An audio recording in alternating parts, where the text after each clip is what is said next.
Chapter 1. The Signal from 3IATLAS.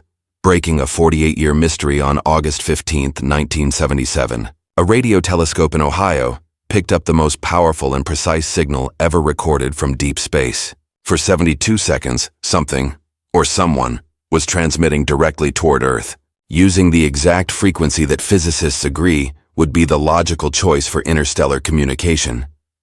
The astronomer on duty, Jerry Amon, was so stunned that he circled the printout in red ink and wrote a single word in the margin.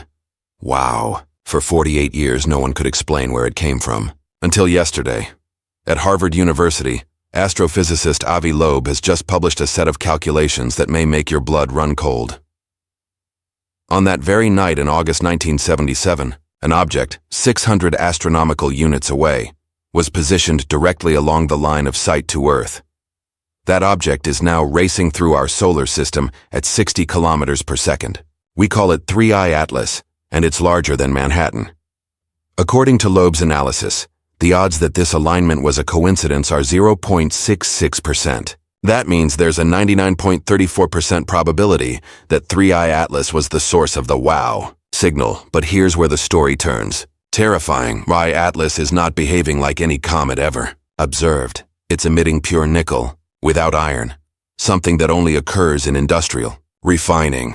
It has luminescent emissions facing forward like headlights, not a tail streaming behind. Its trajectory is perfectly aligned to pass Mars, Venus, and Jupiter's as if by design, and in just 29 days, on October 29th, it will slip behind the sun, disappearing from every telescope on Earth. No one will be able to see what it does next. Inside NASA, the debate has turned ugly. Some scientists insist it's a comet, but they can't explain the nickel, can't explain the motion, and can't explain the timing of a signal that screamed across the void 48 years before its arrival. The clock is ticking. We have less than a month before 3IATLAS goes dark, and if Avi Loeb is right about what comes next, everything changes. This is the story they don't want you to hear. If this captures your curiosity the way it captured mine, stay tuned, because we're going deeper. Tell me in the comments where you're listening from, what time it is, and the strangest thing that's ever happened to you. Now, let's go back to the night it all began. August 15th, 1977. The Big Ear radio telescope at Ohio State University is quietly sweeping the skies, listening for patterns in the static. At 10:23 p.m. Eastern Time, the receiver locks onto a signal from the constellation Sagittarius. The strength jumps, not a flicker, but a massive spike, recorded as 6EQUJ5, a string of characters meaning the transmission was 30 times stronger than the cosmic background. When Amon reviewed the data days later, he circled that code in red ink and scrawled a single word beside it. Wow. That one astonished note became the name of the mystery. The WOW signal. And for nearly 5 decades it stood as the greatest unsolved question in radio astronomy, until now. Chapter 2. The Coordinates. The signal lasted exactly 72 seconds. That number matters. It's not random static. It's the precise amount of time it takes for the rotation of the Earth to sweep a single point in the sky through the Big Ear telescope's narrow beam. Whatever transmitted that pulse was stationary, fixed in one spot in the heavens, holding perfectly still as the Earth spun beneath it. It wasn't drifting. It wasn't tumbling. It was waiting. And it was broadcasting at 1420 megahertz, the frequency of neutral hydrogen, the most abundant element in the universe. If you wanted to announce your presence to another civilization, that's the frequency you'd choose. It's universal. It's the cosmic calling card. But then came the impossible part. The signal never repeated. They turned every dish they had, in Ohio, in Puerto Rico, in Australia, back toward that patch of sky in Sagittarius. Nothing. Silence.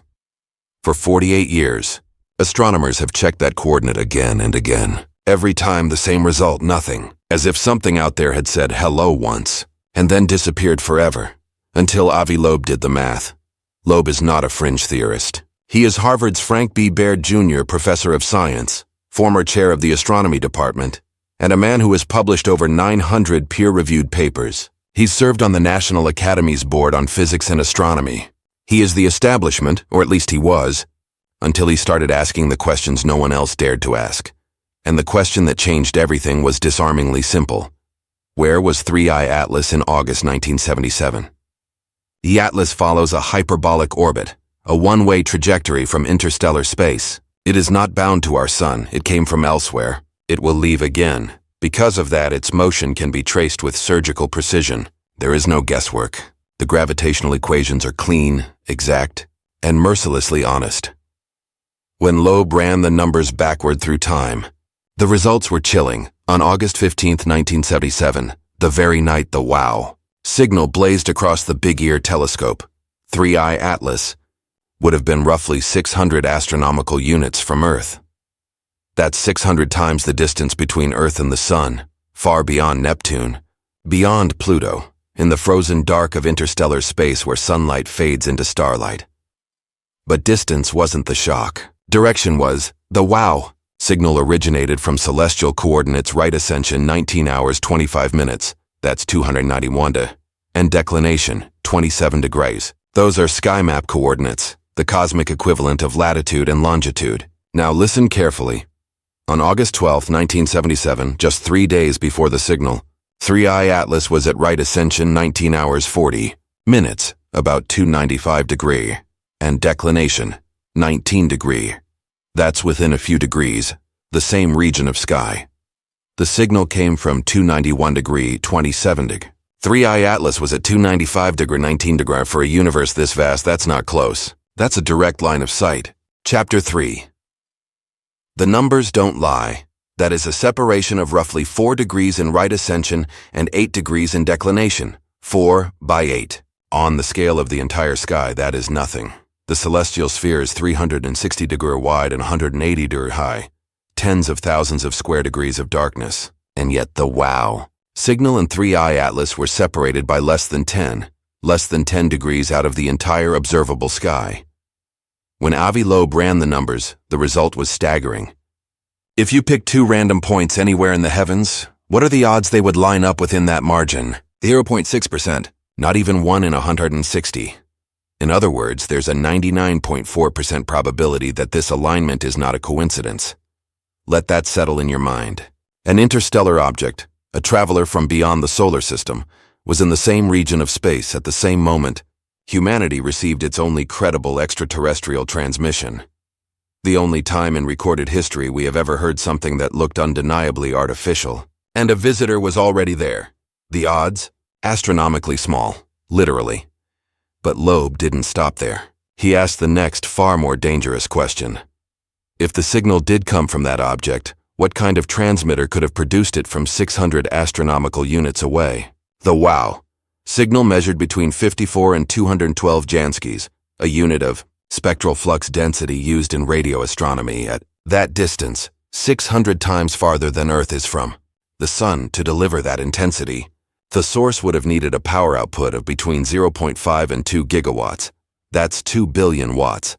The output of a large nuclear power plant, more than the Hoover Dam produces, and it wasn't random noise.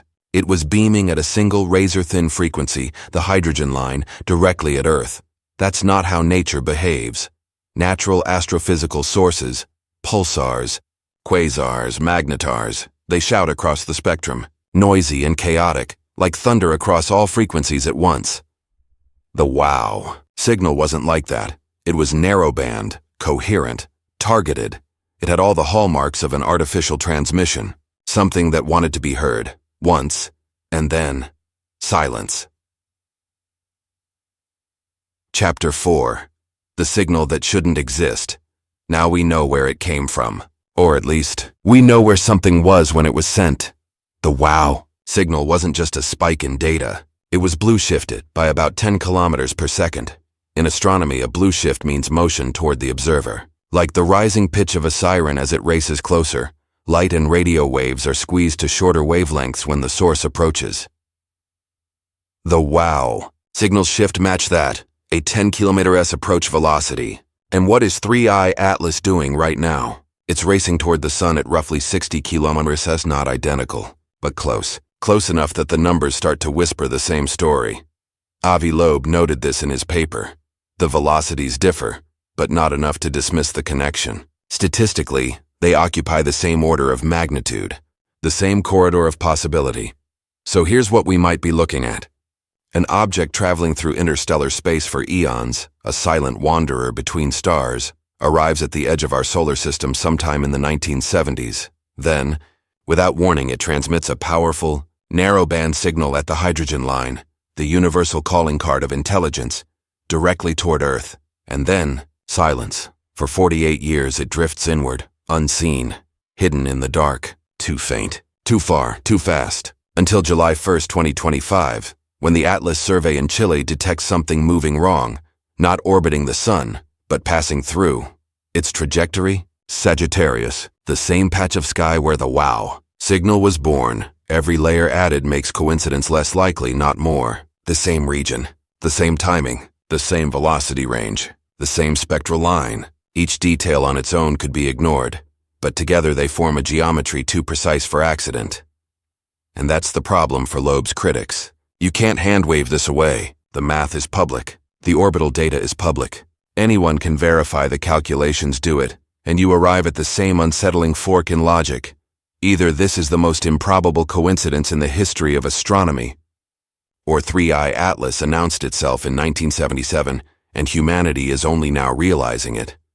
But if it's not coincidence, if this object truly sent that signal, then one question eclipses all others. Why? Why announce yourself and then vanish into silence? Why send a single message across light years and never follow up? What kind of intelligence says hello once and never again? Unless it wasn't a greeting, unless it was something else, a beacon, a warning, a test to see who was listening, or perhaps the message was never meant for us. Perhaps we were just in the way, a small, unremarkable planet caught in the beam of a transmission intended for something else. Something closer, something already here. That possibility should make your blood run cold, because if 3IATLAS was communicating with something else, then it is not alone, and if it's not alone, everything changes. We stop asking whether we're being visited, and start asking how long they've been here, watching, waiting, operating in the spaces between our awareness. Chapter 5. 5 Impossible Anomalies. 5 anomalies. 5 impossible fingerprints that scream artificial. We need to understand what 3IATLAS is doing right now, because whatever it is, it's not normal. It's not behaving like a comet. It's not behaving like an asteroid. It's behaving like something we've never seen before. Avi Loeb counts 5 separate characteristics, each one improbable on its own. Together, statistically impossible for a natural object. In science, an anomaly means a deviation, something that refuses to fit the model. 1 anomaly, you investigate. 2, you start asking questions. 5, that's when you either rewrite the textbook or admit the universe is doing something it shouldn't be able to do. Anomaly. 1. The trajectory 3IATLAS moves on a retrograde orbit, the opposite direction of every major planet. That alone is rare but not unheard of. Comets from the Oort cloud can dive in from any angle. What's shocking is the precision. This interstellar traveler isn't just moving backward, it's doing so along the ecliptic plane, the narrow flat disk that every planet rides like a cosmic racetrack. Earth, Mars, Venus, Jupiter, they all orbit within a few degrees of that plane. And 3IATLAS? It's threading that same track in reverse, with an orbital inclination of just 5 degrees. 5 degrees for an object arriving from interstellar space. That's absurdly well aligned. The odds of a random interstellar trajectory lining up that precisely. 1 in 500 already we're deep into the improbable anomaly, Dale. The timing, it's not just where 3IATLAS is. It's when it's here, its orbit brings it close. Dangerously close, to multiple planets, and October 3rd, 2025, just days from now, it will pass within 29 million kilometers of Mars. Close enough that orbiting spacecraft will be able to capture it in detail. But Mars isn't the only encounter. Its path threads near Venus and Jupiter. 2, not at the same moment, but the trajectory crosses all 3 planetary orbits when Loeb's team randomized the timing, keeping the same orbital path but changing when it entered the solar system. The odds of it passing that close to Mars, Venus, and Jupiter. 1 in 20,000. Now stack the numbers. 1 in 500 for trajectory alignment. 1 in 20,000 for timing. Multiply them. You're staring at 1 chance in 10 million that this is random, And we're only 2 anomalies in, Anomaly 3. The disappearing act 3IATLAS reaches perihelion, its closest point to the Sun. On October 29, 2025, for comets, that's the moment of truth. When solar heat ignites jets of gas and dust, a brilliant coma and tail erupting for all to see. But not this time, because at perihelion, 3IATLAS will be on the far side of the Sun, completely hidden. The Sun will stand directly between Earth and the object, blinding every telescope, masking every signal. For weeks, Atlas will vanish, unobservable from Earth, invisible to every spacecraft in the inner solar system, a perfectly timed disappearance. At the exact moment we should be watching most closely. Anomaly 4, the disappearing act, continued. This is the perfect time to do something sneaky. If you were an interstellar spacecraft and wanted to change course without being seen, perihelion is when you would do it. When you're deep inside the Sun's gravity well, every burn counts for more.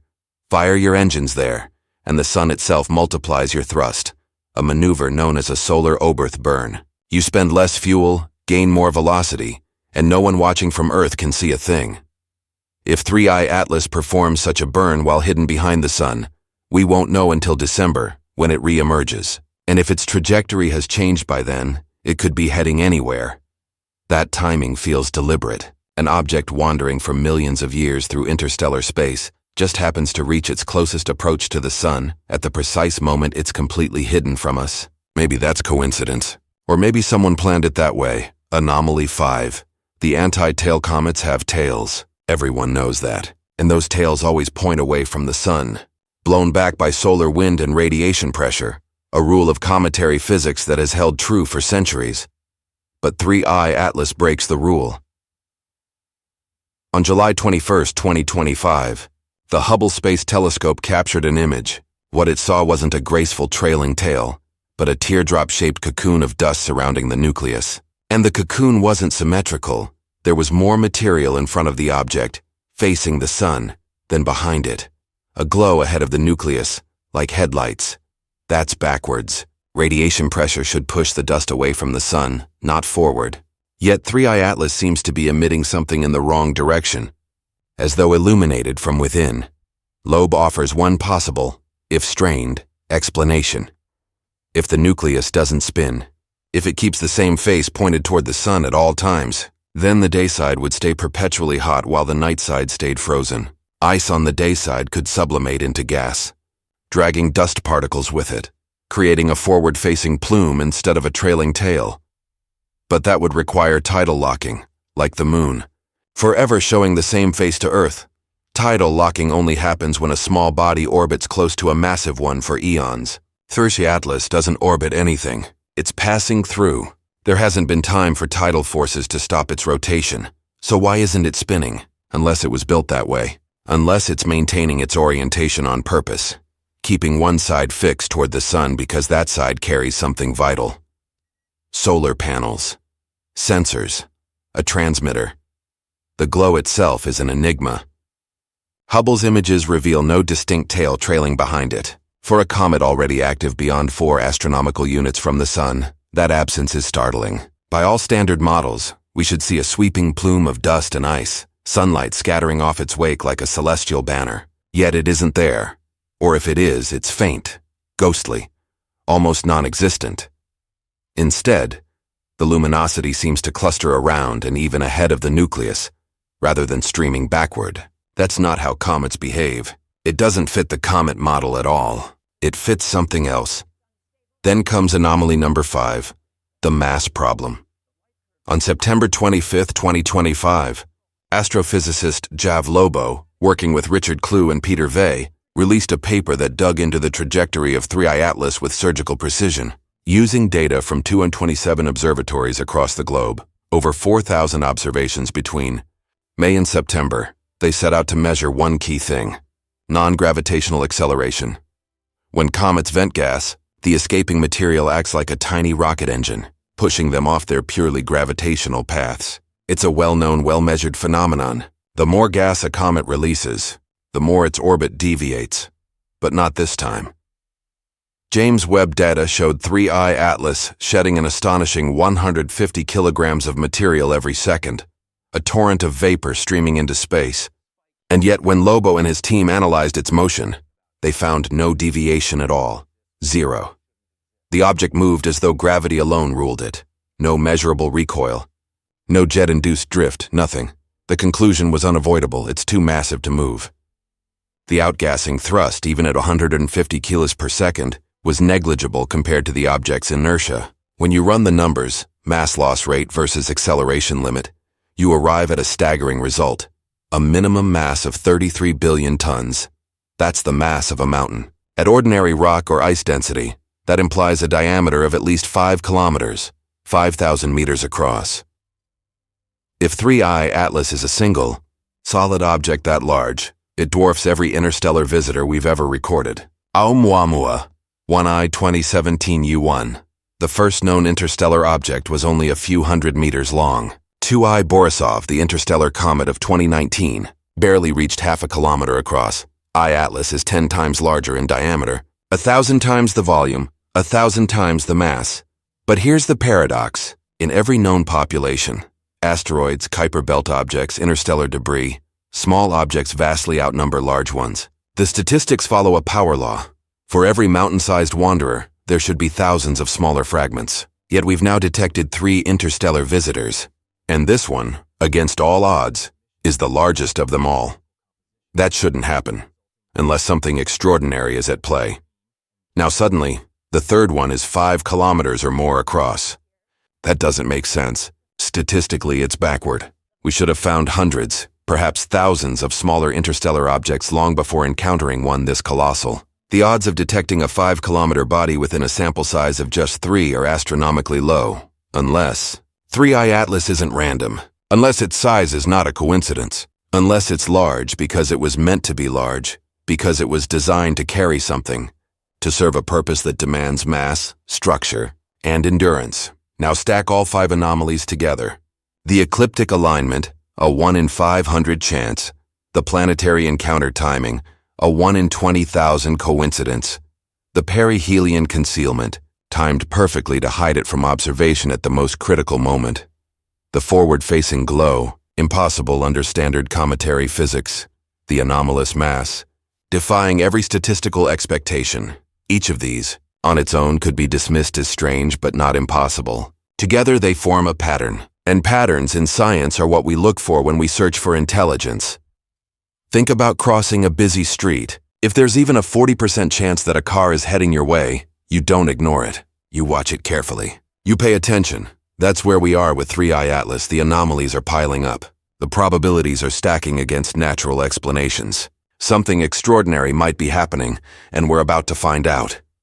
In just days, cameras on Mars will capture images at 100 times the resolution of anything we've seen before. We'll finally separate the nucleus from its halo of dust. We'll see if it truly spans 5 kilometers, or if it's something else entirely. And that answer might change everything we thought we knew about what's possible. The chemical signature of technology when you study a comet. You learn what it's made of by studying its light. The technique is called spectroscopy, spreading light into a spectrum like a cosmic rainbow and reading its fingerprints. Every chemical element and molecule leaves its mark. Sodium glows yellow. Hydrogen burns red. Water sings in the infrared. By examining which wavelengths appear and which are missing, scientists can reconstruct the chemistry of an object millions of kilometers away. Typical comets are mixtures of ice and rock, mostly water ice, laced with carbon dioxide, carbon monoxide, methane, ammonia, and dust grains rich in silicates and organics. As sunlight heats the nucleus, these ices sublimate, turning directly from solid to gas, and carry dust into space, forming the glowing coma and sweeping tail. But 3IATLAS doesn't fit that picture. Since its discovery, it's been observed by Hubble in visible light, JWST in infrared, the Very Large Telescope in Chile for high-resolution spectroscopy, and NASA's SphereX for full-spectrum infrared mapping. Each dataset has added another clue, another piece of the puzzle, and yet the puzzle does not fit. The gas paradox. It began with the chemistry. On August 6, 2025, the James Webb Space Telescope turned its gaze toward 3IATLAS and captured its spectrum using the near-infrared spectrograph. Webb is the most sensitive infrared observatory ever built.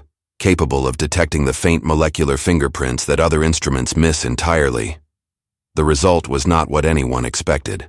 The spectrum revealed clear signatures of carbon dioxide, water, carbon monoxide, and carbonyl sulfide, all common in comets. But the ratios were wrong. Alarmingly wrong. 95% carbon dioxide, 5% water. Trace carbon monoxide and carbonyl sulfide. That is inverted. Ordinary solar system comets are water worlds, frozen relics made mostly of H2O ice. A typical comet is 80% water, 10% carbon dioxide, and 10% other volatiles. But 3IATLAS is the chemical mirror image of that rule. A comet made almost entirely of carbon dioxide, with only a whisper of water. It's like finding a living human composed of 95% bone and 5% water, a structure that shouldn't be alive at all. Chemically, it is bizarre. Physically, it makes no sense. Dr. Stephanie Milam, an astrochemist at NASA's Goddard Space Flight Center and part of the Webb observation team, proposed a natural explanation. Maybe, she suggested, 3IATLAS carries what she called a cooked shell, as it drifted for millions, perhaps billions, of years through the deep interstellar void. It would have been bombarded by cosmic rays, high-energy protons traveling near the speed of light. When these particles strike ice, they shatter molecular bonds and trigger new chemical reactions. Over immense spans of time, that radiation could transform surface water ice into carbon dioxide and more complex molecules, leaving a carbon-rich crust behind. It's a reasonable idea, but there's a problem. Cosmic rays only alter the surface, not the core. Once a comet approaches the sun and begins to vent gas, that irradiated shell should peel away quickly, exposing fresh, untouched ice beneath. The chemistry should shift, starting carbon dioxide rich, then evolving toward water dominance as the pristine interior emerges. But 3IATLAS refuses to behave. It has been active for months, and its spectrum remains stubbornly carbon dioxide dominated. If anything, the CO2 signal is growing stronger as it nears the sun. Something deeper is happening, something we do not yet understand. The nickel without iron problem.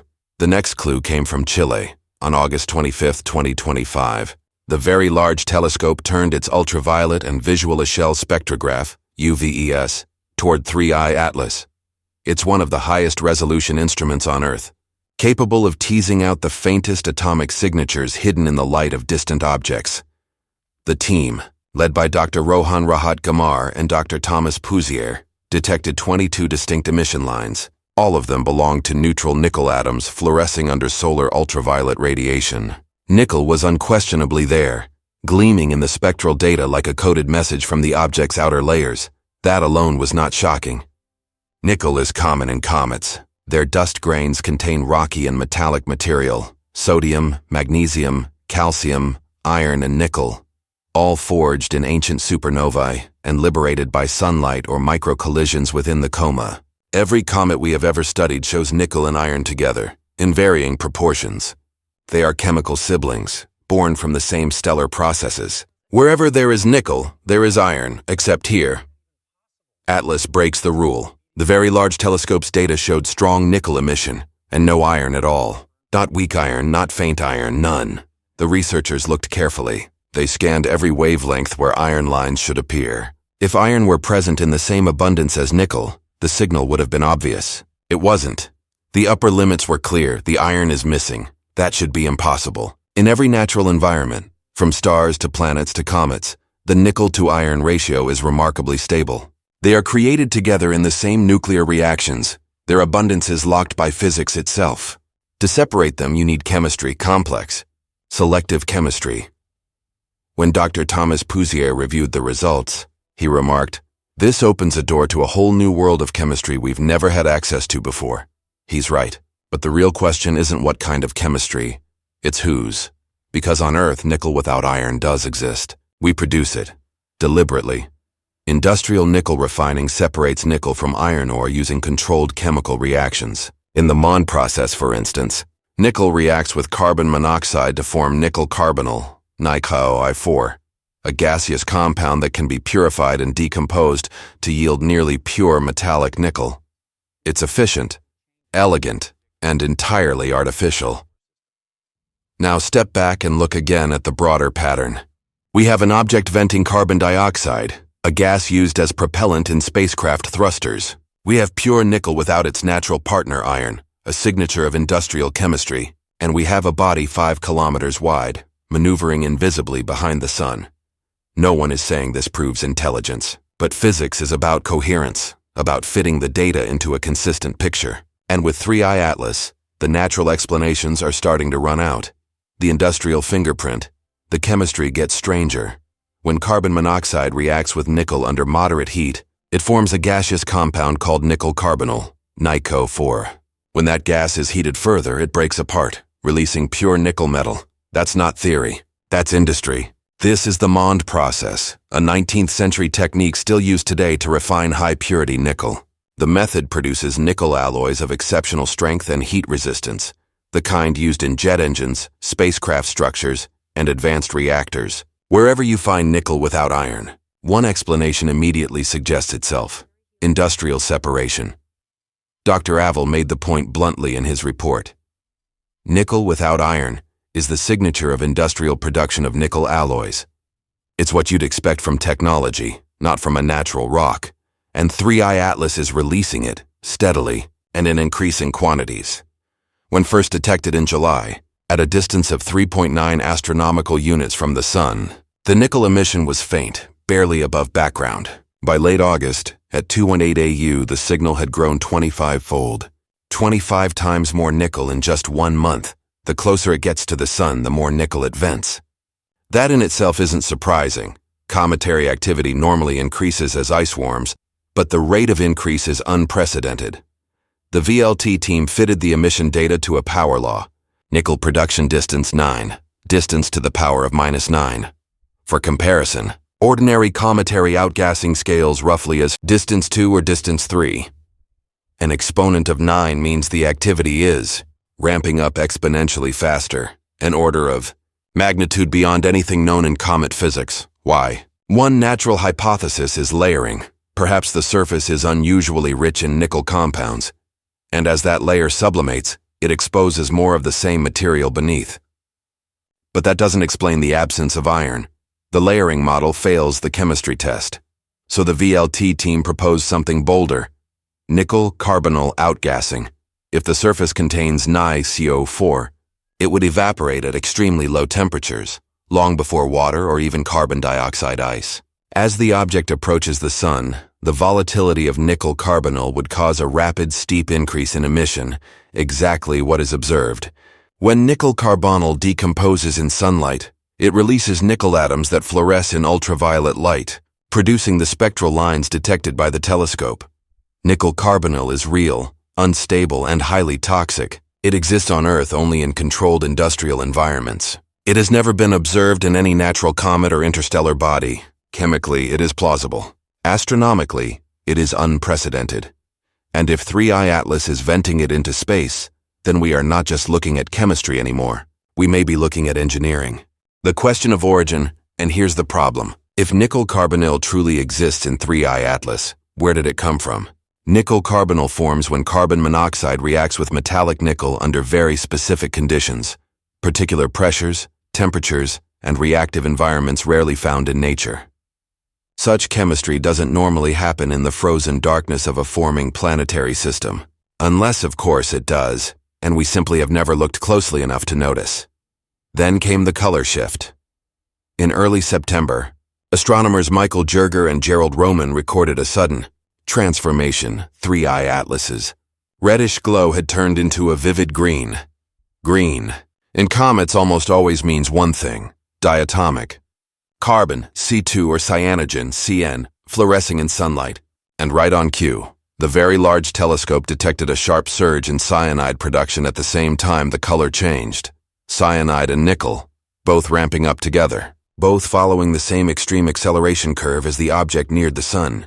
Both chemically unusual, even unprecedented for any known comet. The pattern was unmistakable. Every new dataset deepened the inconsistency.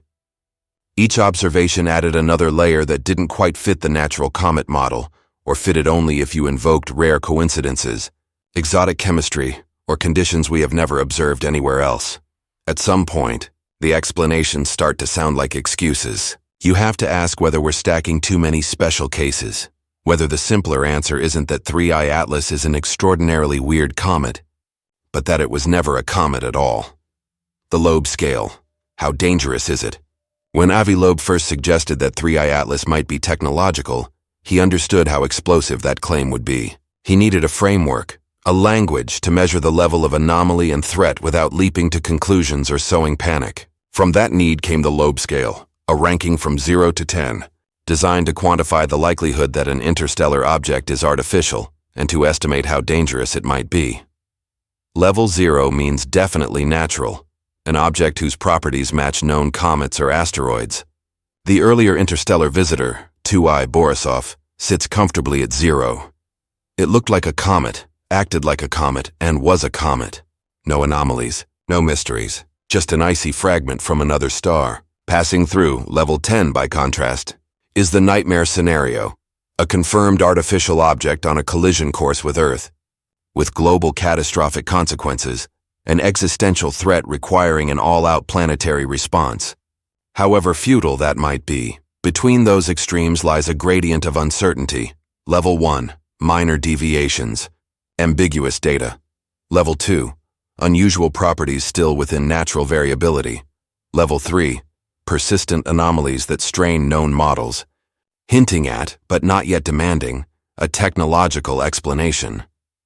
Level 4 on the Loeb scale, where 3IATLAS sits now, according to Avi Loeb. 3IATLAS currently ranks at level 4. Level 4 means multiple anomalies that are extremely difficult to explain naturally. A pattern is emerging that suggests a possible artificial origin, but it is not yet confirmed. The probabilities are stark. 40% chance this is technological, 60% chance it is natural, but extraordinarily unusual. Think about that. 40%. If someone told you there was a 40% chance a car would hit you while crossing the street, you wouldn't just shrug and walk. You would wait, watch, take the threat seriously, even though the odds favor your safety. Level 5 is reached if additional evidence pushes the probability past 50%. More anomalies, stronger signatures, or behaviors that cannot be explained by any natural process. Level 6 means the object is very likely artificial, based on multiple independent lines of evidence, though not yet proven beyond reasonable doubt. Level 7 is the point of no debate. The object has maneuvered in ways requiring propulsion, has transmitted signals, or has displayed geometries or behaviors that are clearly artificial. At level 7, the question shifts from is it technology to what kind of technology, and what does it want? Level 8, confirmed artificial but poses no immediate danger.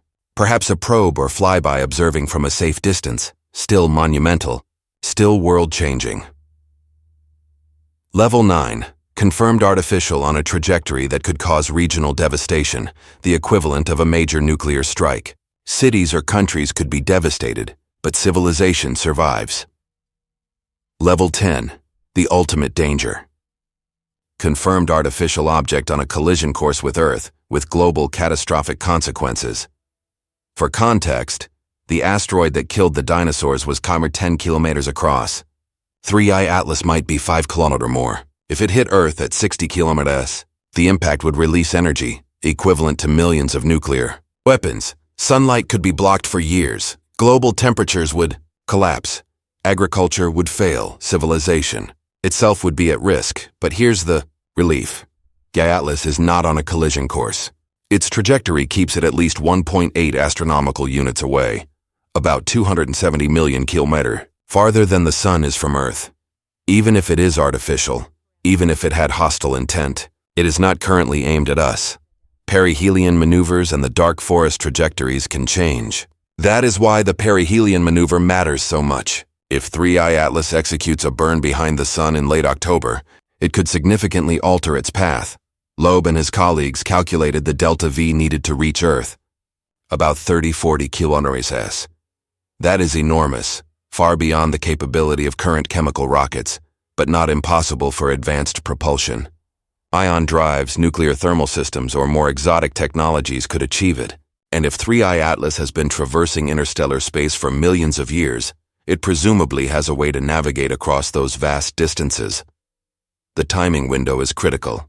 If any part of 3IATLAS were to arrive at Earth between late December 2025 and early January 2026, we would have only weeks of warning, maybe fewer, depending on how reflective the object is and where our telescopes happen to be pointed. That is far too short to mount any meaningful defense. Our current planetary defense infrastructure can barely deflect small asteroids moving at a fraction of that speed. This is why level 4 on the Loeb scale is not trivial. It is a yellow alert, a recognition that we are dealing with something anomalous, something that demands careful observation. It is a situation that could escalate if anomalies continue to accumulate. The dark forest hypothesis. Now consider the dark forest hypothesis, a chilling lens through which to view interstellar visitors.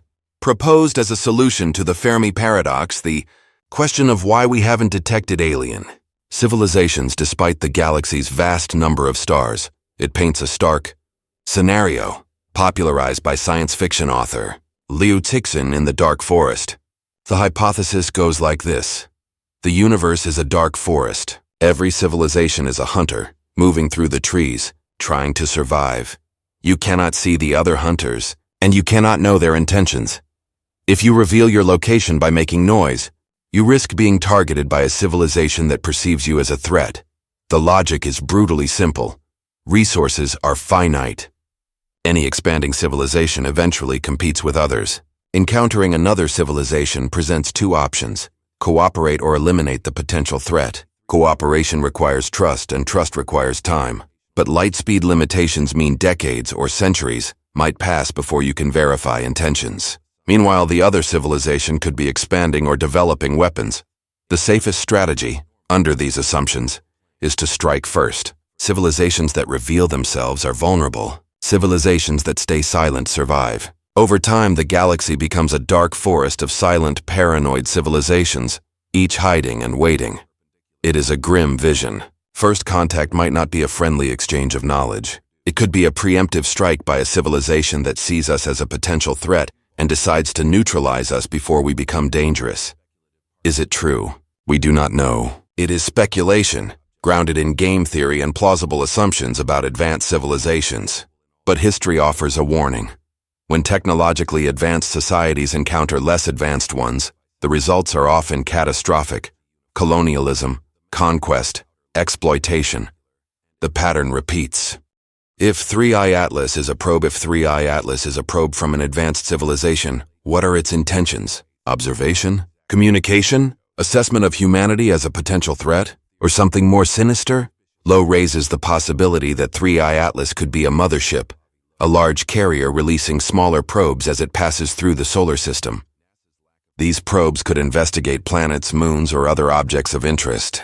They could function as reconnaissance drones or weapons. We would not know until deployment. Its trajectory makes this plausible. Passing close to Mars, Venus, and Jupiter means that small probes ejected from the main object could reach these planets with minimal additional thrust.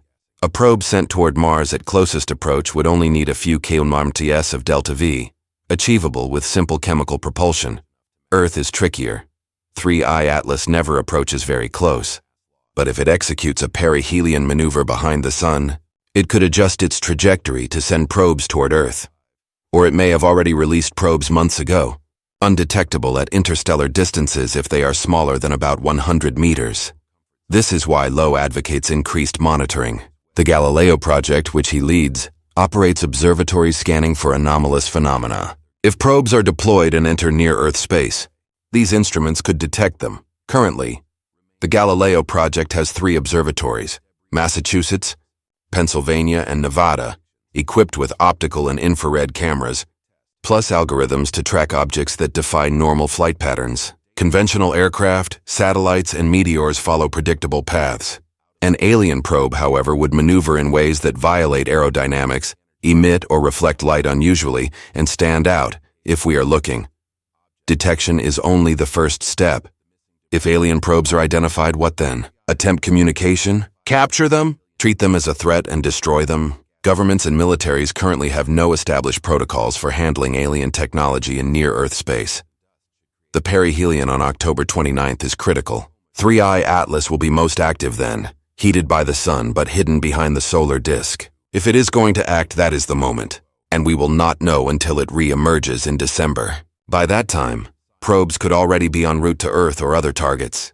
The time to prepare is now, not after the fact. October 3rd, the Mars encounter, as this is being recorded. 3IATLAS is approaching Mars. Within days or possibly hours, it will pass within 29 million kilometers of the red planet. That may sound far, but astronomically it is incredibly close. Close enough that spacecraft orbiting Mars will capture unprecedented images. The high-rise camera aboard NASA's Mars Reconnaissance Orbiter is the key instrument. It will provide the highest resolution views of 3IATLAS yet, potentially revealing whether this interstellar visitor is just a strange rock or something far more extraordinary.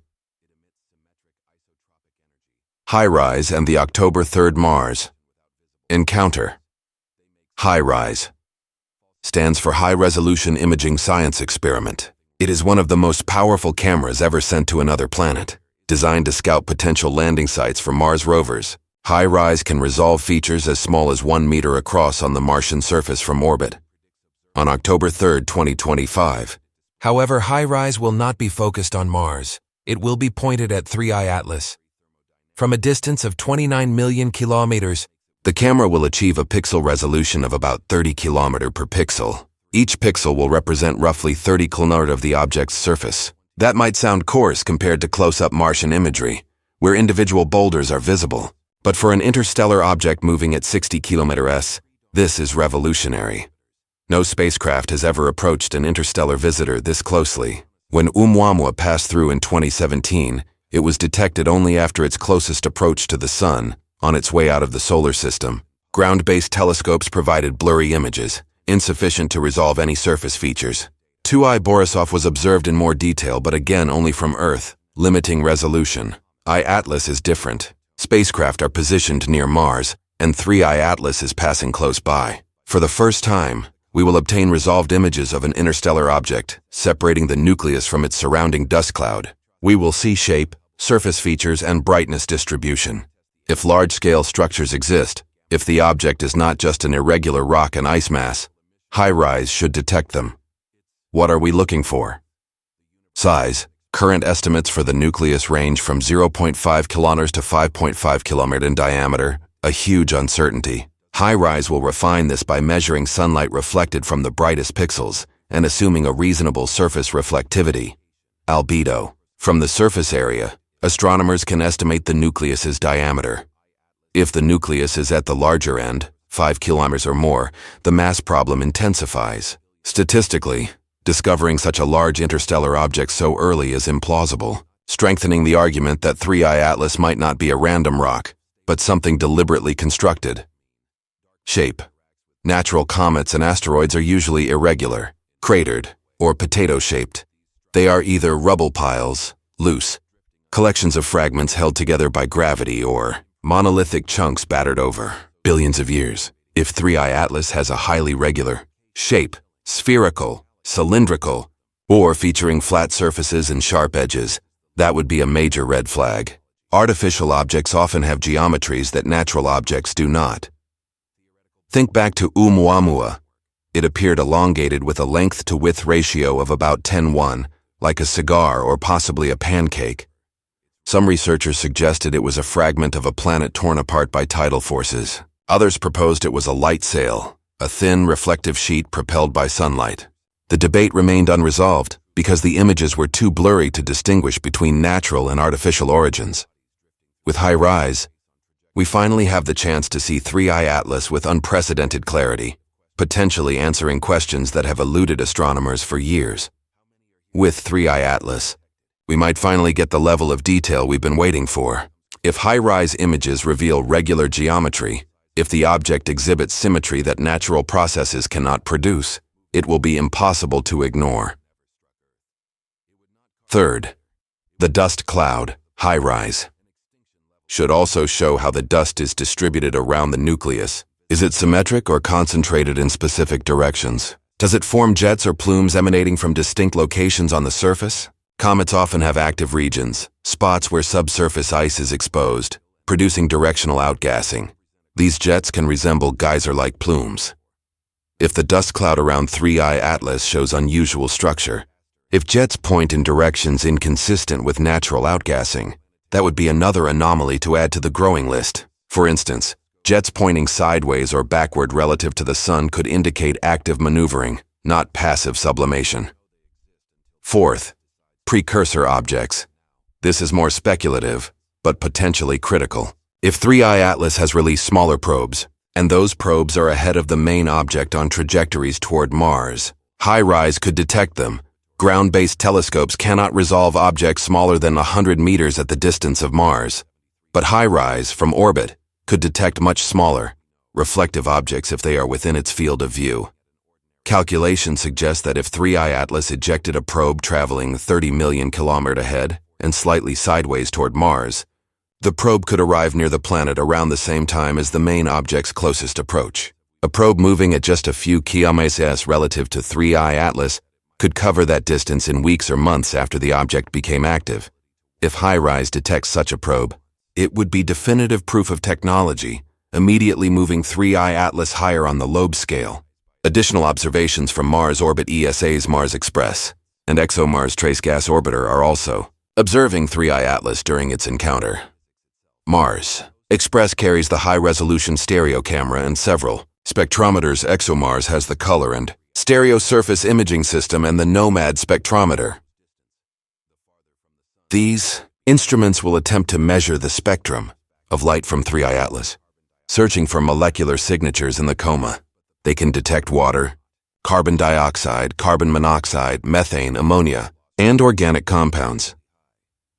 By comparing these measurements with spectra from Earth-based telescopes and the James Webb Space Telescope, astronomers can build a comprehensive chemical profile. Any new molecules or changes in molecular ratios as the object approaches the sun could provide crucial clues about the nature of this interstellar visitor. Observers cautioned that 3IATLAS will be relatively faint and far away, so the images from Mars Express and ExoMars might not be spectacular. The object will cover less than a pixel in their cameras, so we should not expect detailed surface imagery. Still, the spectrometers could pick up valuable data, especially if the coma is bright enough. The observations are scheduled for October 1st through October 7th, with closest approach on October 3rd. By the time you hear this, those observations may already have taken place. The data will be downlinked from the spacecraft to Earth, processed and analyzed. It will take days or weeks for results to be published. When they arrive, we will know more about 3IATLAS than we do now. We will have hard data to either support or refute the anomalies. If HiRISE images show a 5-kilometer nucleus with irregular shape and normal dust distribution, and if the spectra show typical cometary composition, the technological hypothesis takes a hit. It doesn't vanish. Trajectory and mass anomalies remain. But it becomes harder to argue that this is artificial if it looks and behaves like a comet up close. On the other hand, if HiRISE shows something unexpected, regular geometry, anomalous structures, unusual dust patterns, or signs of precursor probes, then the technological hypothesis strengthens. We would move up the Loeb scale, shifting the conversation from speculation to serious consideration of next steps. The Juno opportunity. There is another spacecraft that could observe 3IATLAS, NASA's Juno, currently orbiting Jupiter. Juno's primary mission is to study Jupiter's atmosphere, magnetic field, and interior, but the mission is nearing its planned end. In March 2026, 3IATLAS will pass relatively close to Jupiter, about 25 million kilometers away. That's not as close as the Mars encounter, but still within range for Juno's cameras, spectrometers, and particle detectors to analyze the coma, measure isotopic ratios, and detect trace elements difficult to observe from Earth. Redirecting Juno would require a trajectory change, using the spacecraft's remaining fuel to set up the March encounter. Afterward, Juno would not have enough fuel to return to Jupiter orbit. It would be sacrificed for a single observation. NASA has not yet committed. The decision involves trade-offs. Juno is still collecting valuable data on Jupiter. Ending the mission early to chase an interstellar object is a gamble. If 3IATLAS turns out to be a routine comet, scientists may question the value of sacrificing Juno. But if 3IATLAS is extraordinary, the data from a close encounter could be priceless. The upcoming October 3rd observations from Mars orbit will likely influence the decision. If anomalies are evident, the case for redirecting Juno strengthens. If not, Juno will probably remain focused on Jupiter. Either way, we are about to learn far more about what we are dealing with. October 29th, the disappearing act behind the sun. October 29th, 2025. Mark that date. That is when 3IATLAS reaches perihelion, its closest approach to the sun. For any comet, perihelion is the most dramatic moment. The sun's heat intensifies, ice sublimates at maximum rate, the coma brightens and the tail stretches. It is when comets put on their best show, when they are most visible, active, and fascinating to observe. But we will not see it. On October 29th, 3IATLAS will be on the opposite side of the sun from Earth. The geometry of the orbits places the sun directly between us and the object. For several weeks before and after perihelion, 3IATLAS will be lost in the solar glare, invisible to every telescope on Earth and every spacecraft in the inner solar system.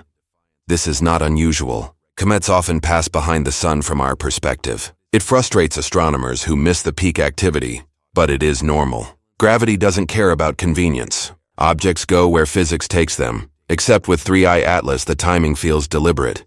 An object that has traveled for millions or billions of years. An object whose trajectory aligns with the ecliptic plane to within 5 degrees. An object that passes close to Mars, Venus, and Jupiter at just the right times. And now, it reaches perihelion when it is perfectly hidden from Earth.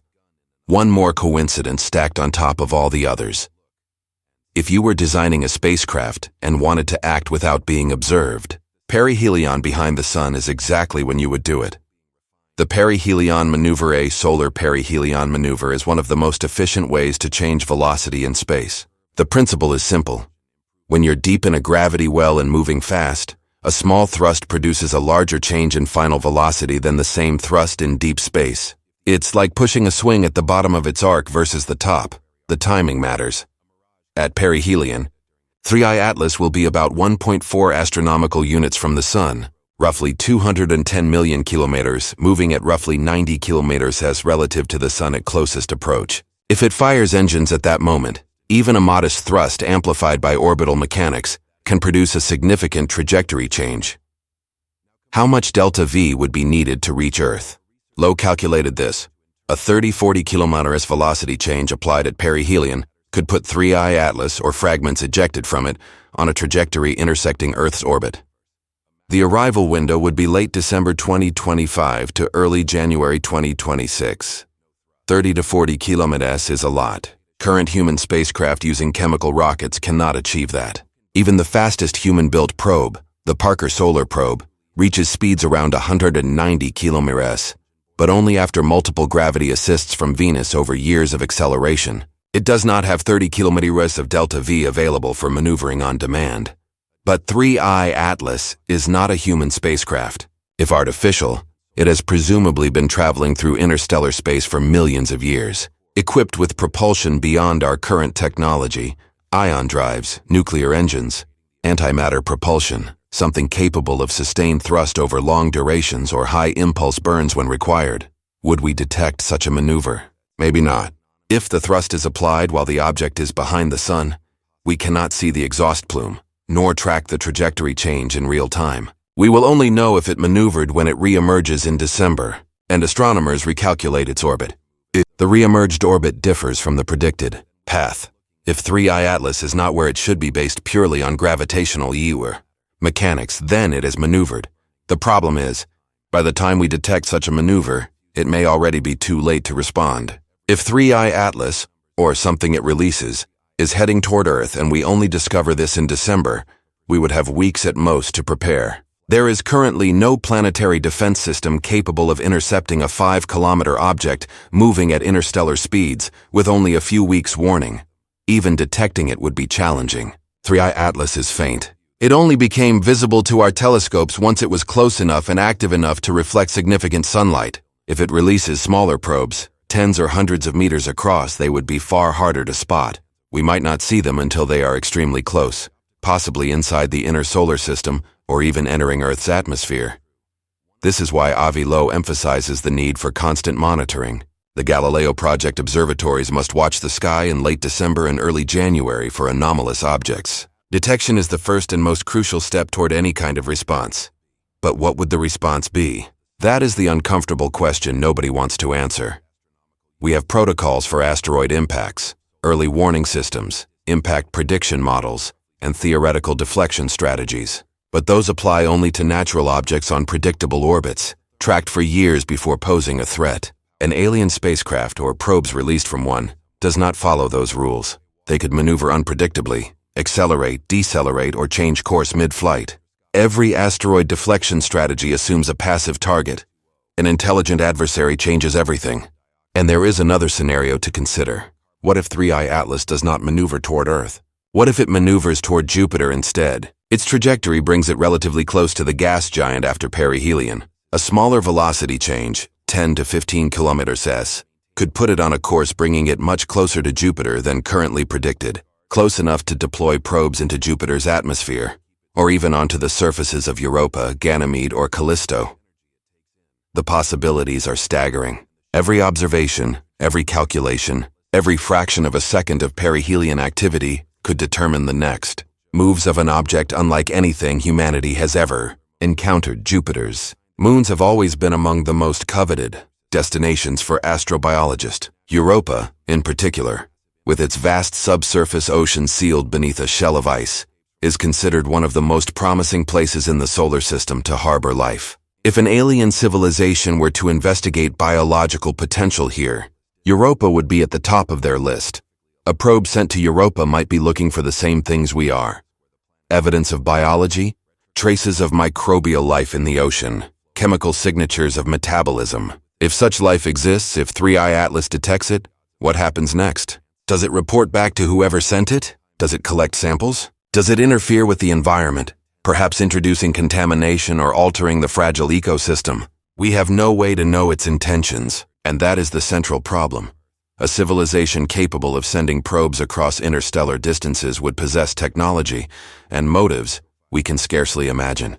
They might be scientists, explorers, seekers of knowledge for its own sake. They might be resource surveyors, cataloging planets and moons for future exploitation.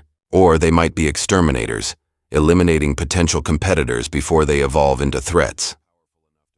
The dark forest hypothesis suggests this last scenario. In a universe where civilizations compete for survival, revealing your presence can be fatal. If 3IATLAS is a probe from such a civilization, its mission might be reconnaissance followed by neutralization, observe, assess, and if necessary, eliminate.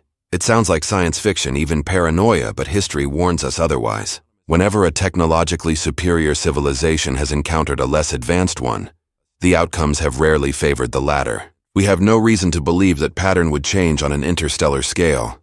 Avi Loeb does not claim to know what 3IATLAS is, or what its purpose might be. He only insists that we must not dismiss the technological possibility without thorough investigation. The October 29th perihelion passage is the crucial test. If the object is going to reveal its true nature, if it will do something no natural comet could, that is when it will happen. The tragedy is that we will not see it happen. While 3IATLAS swings behind the sun, every telescope and spacecraft in the inner solar system will be blinded by solar glare. The most critical moment will unfold unobserved. All we can do is wait for late November for early December when it reemerges. Then, astronomers will recalculate its orbit, compare predictions, and look for deviations.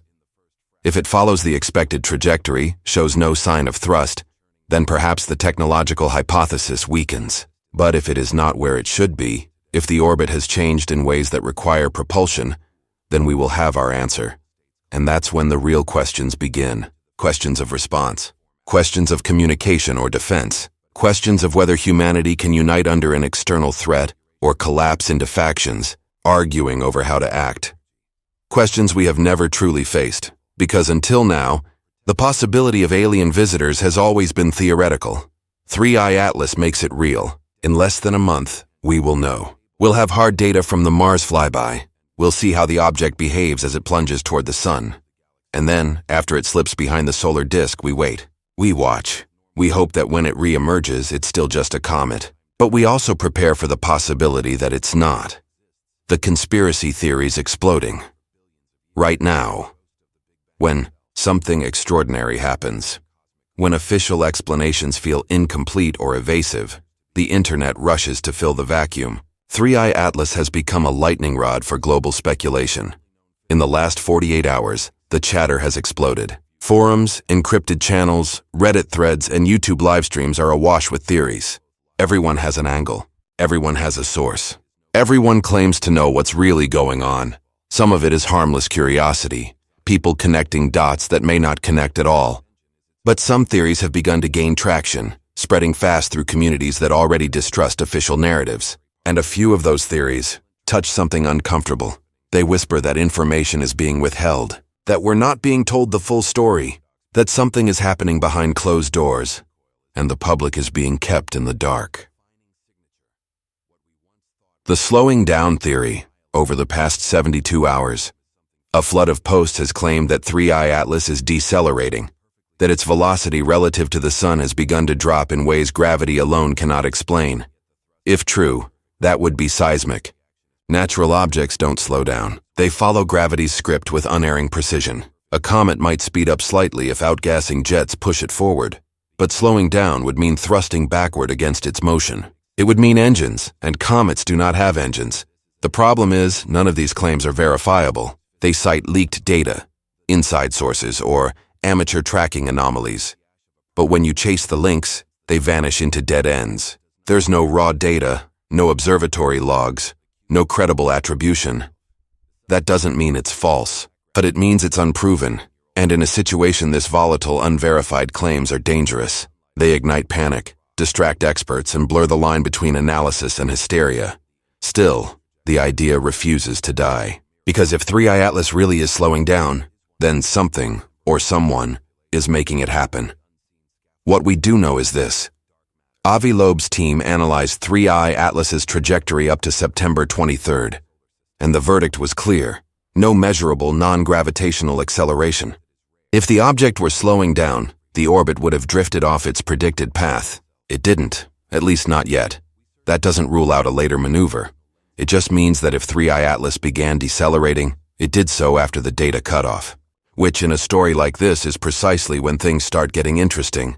The pulse theory. The next rumor is stranger, and far harder to ignore. Across social media, a new claim is spreading. 3IATLAS is pulsing. Every 17 minutes. According to these reports, the object emits a burst of energy, rhythmic, consistent, and measurable by radio telescopes around the world. No official observatory has confirmed the detection. No peer-reviewed data has appeared, but that hasn't stopped the theory from taking off. 17 minutes. It's a bizarre interval. Too slow for rotation, too regular for coincidence. No natural cometary process fits that timing.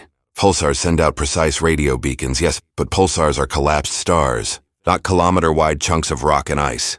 If these 17-minute pulses are real, they would imply an active process, not a passive one. Something turning on and off with mechanical precision. A beacon, perhaps. A transmission. Or a navigational ping. The interstellar equivalent of "I'm here." But extraordinary claims demand extraordinary proof. Radio astronomy is treacherous terrain. 1,000 sources of human interference, satellites, radars, ground transmitters, can mimic cosmic signals. Distinguishing the artificial from us and the artificial from them requires meticulous verification. The benchmark remains the famous WOW signal, the mysterious radio burst of 1977 that passed every test of authenticity before vanishing forever. If 3IATLAS is truly emitting a periodic signal, it must survive the same scrutiny, confirmed by multiple observatories, across frequencies, across continents. Until then, it's speculation wrapped in static. The transparency question. And then there's the question no one can seem to stop asking. Why the silence? NASA, ESA, and the major observatories have been cautious, releasing only sparse clinical updates. Orbital elements, albedo estimates. Nothing more. Meanwhile, the online world fills the void with suspicion. Are they hiding something? Is there data that the public isn't meant to see? The rational answer is less thrilling but more likely. Science is slow. Data doesn't publish itself. Spacecraft telemetry must be downlinked, decoded, calibrated, peer-reviewed, and replicated before anyone dares to call it evidence. The October 3rd Mars flyby only just occurred. Those terabytes of raw imaging data are still being processed, line by line, pixel by pixel. But perception moves faster than truth, and when the skies hold a mystery and the experts hold their tongues, silence begins to sound a lot like secrecy. The conspiracies surrounding 3I. Atlas. In an era where information travels at the speed of light, silence can sound like secrecy. And right now, silence is exactly what's feeding the fire. 3IATLAS has become more than a comet. It's a cultural event, a gravitational center pulling in not only dust and gas, but speculation, fear, and wonder. Every hour brings a new theory. Some are harmless curiosity, others far less so. The question of transparency, why, people ask, is there so little information? NASA's updates have been cautious, even minimal. We know the orbit. We know the object is real. But the details, the high-resolution spectra, the precise measurements of mass loss, the fine structure of the coma, remain unreleased. To scientists, this makes sense. Data must be calibrated, reviewed, peer-checked, and published with rigor. But to the internet, the wait feels like stonewalling. In a world addicted to real-time updates, the normal pace of science looks suspiciously like concealment. And that perception, that something is being withheld, is what gives rise to the more unnerving narratives. The Juno question. Why? Hasn't NASA redirected Juno to intercept 3IATLAS? It's technically possible. Juno is nearing the end of its mission, already looping through the Jovian system. A small trajectory correction could, in theory, set it on a course to pass within visual range of the interstellar visitor by March. The scientific payoff would be extraordinary. Direct imaging, compositional readings, perhaps even high-resolution spectra of an object from beyond our star system. So why the hesitation? The official explanations are mundane: bureaucratic inertia, cost, risk management. But darker interpretations have found fertile ground online. Some claim NASA doesn't want Juno to approach because they already know something dangerous. Perhaps contamination, perhaps an active mechanism aboard the object, perhaps the simple fear of what Juno might transmit back if it gets too close. There is no evidence for this. Every credible scientist in the field insists NASA's caution is standard protocol. Yet in the public imagination, absence of information is often read as proof of conspiracy. The distraction theory. Then there's the strangest claim of all. That 3IATLAS is a distraction, an orchestrated media spectacle designed to draw attention away from earthly scandals.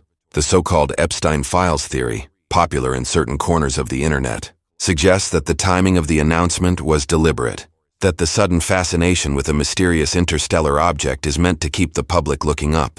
Not down. It's a seductive idea, too neat, too cinematic, but it collapses under scrutiny. As Dr. Loeb himself reminded readers in his latest post, 3IATLAS is real. Its position in the sky can be verified by anyone with a telescope.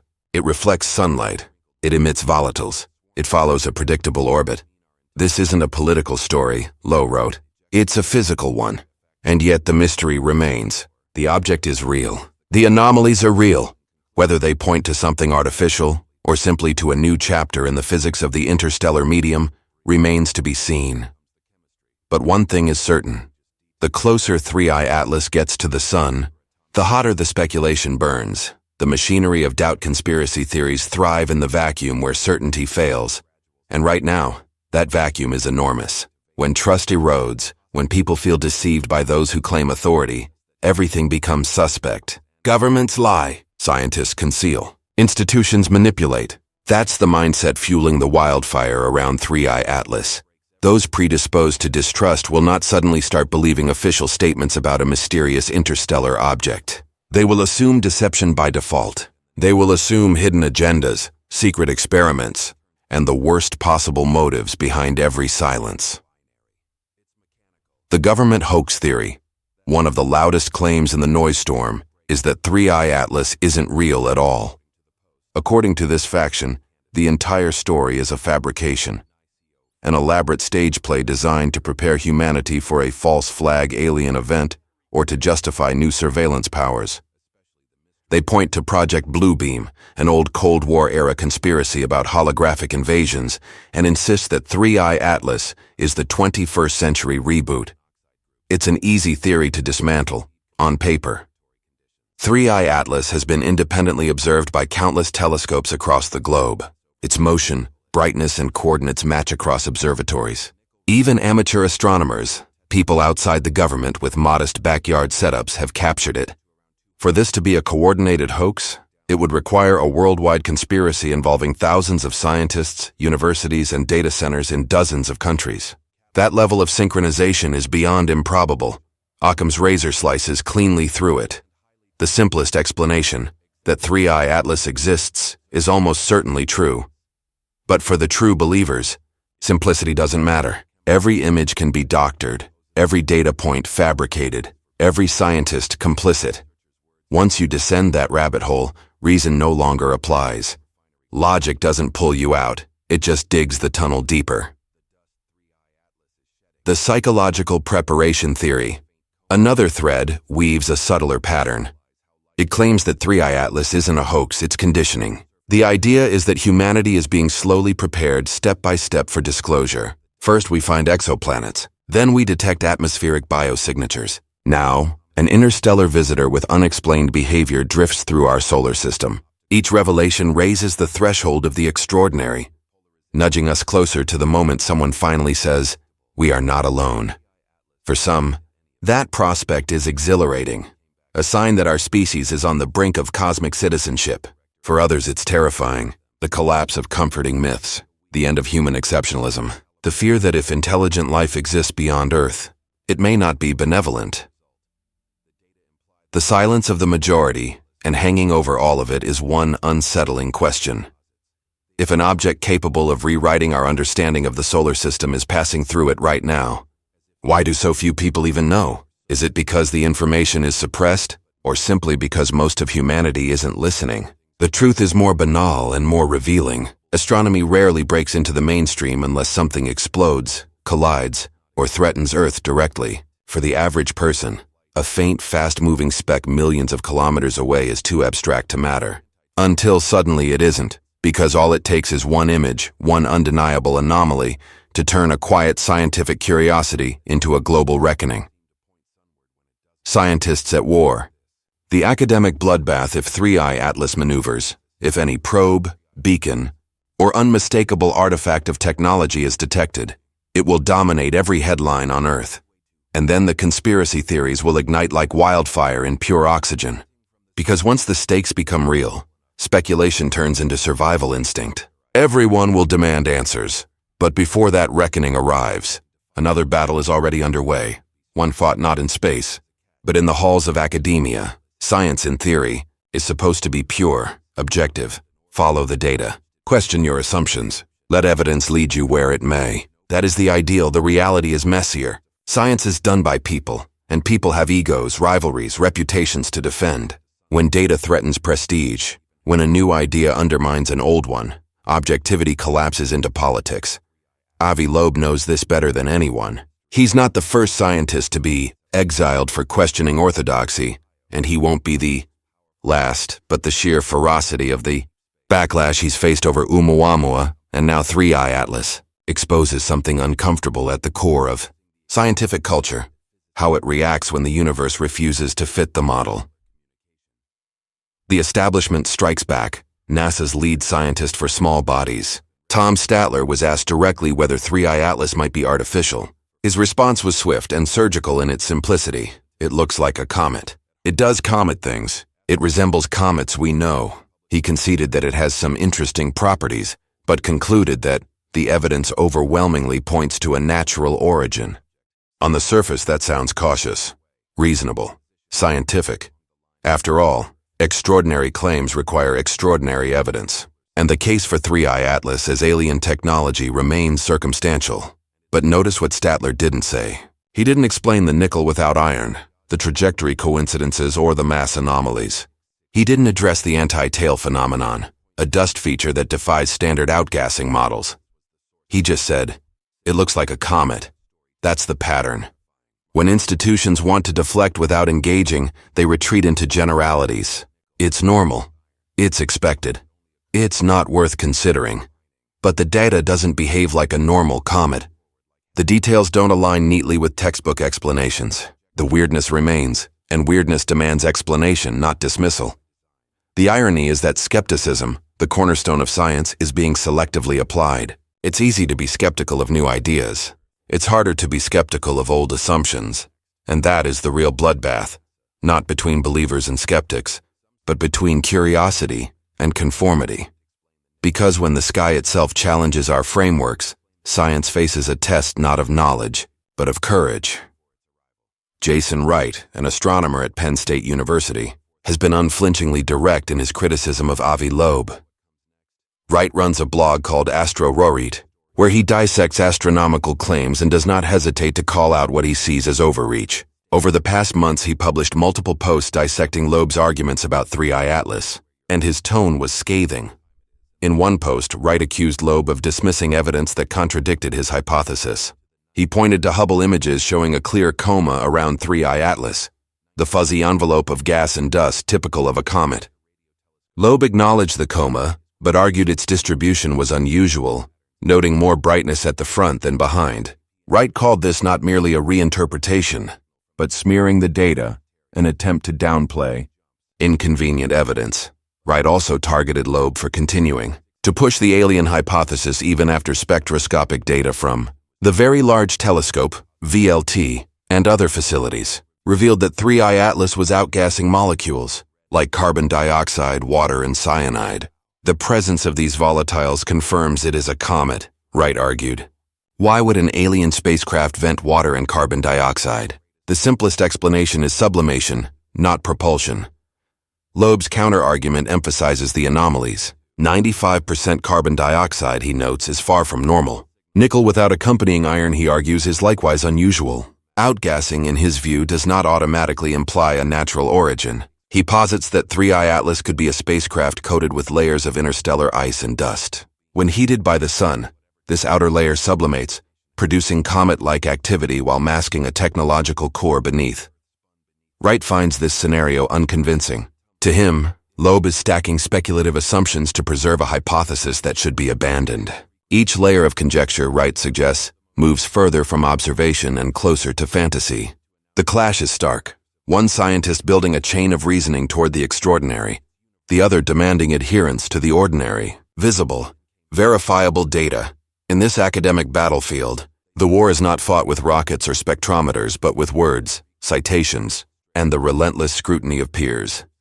Wright wrote that Loeb's behavior reminds him of conspiracy theorists who demand others prove them wrong, rather than providing positive evidence for their claims. The burden of proof, Wright argues, is on Loeb to show that 3IATLAS is artificial, not on everyone else to prove it is natural. Steve Desch, a planetary scientist, went even further. He reviewed one of Loeb's papers and called it sloppy work beneath the level of an undergraduate. Desch literally graded the paper as if it were a student assignment and gave it a failing score. He criticized the methodology, the assumptions, the conclusions. He accused Loeb of cherry-picking data and ignoring alternative explanations. This is not normal academic discourse. Peer review can be harsh, but publicly mocking a colleague's work, comparing it to undergraduate mistakes, crosses a line. It signals not just disagreement but contempt, and it raises the question of why the reaction is so intense. If Loeb's ideas are obviously wrong, why not just ignore them? Why go out of your way to publicly humiliate him? One answer is that Loeb's ideas are getting attention.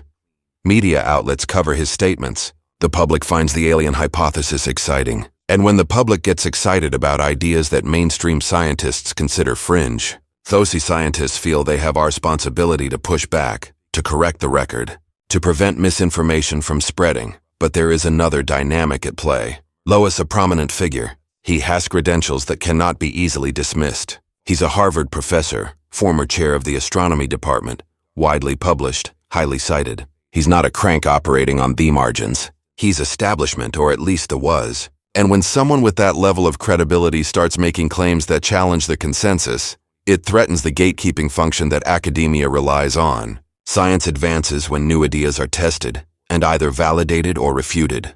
But there is also a conservative force in science, a resistance to ideas that are too far outside the mainstream. This resistance serves a purpose. It filters out noise, prevents every wild speculation from consuming resources and attention. But it can also stifle innovation, delay paradigm shifts, and punish scientists who take risks. Loeb's papers on 3IATLAS have faced unusual obstacles. One paper he co-authored with Eric Keto, which provided a physical explanation for the anti-tail observed in Hubble images, was declined by a journal editor who stated that the results would be of rather limited interest to the research community as a whole.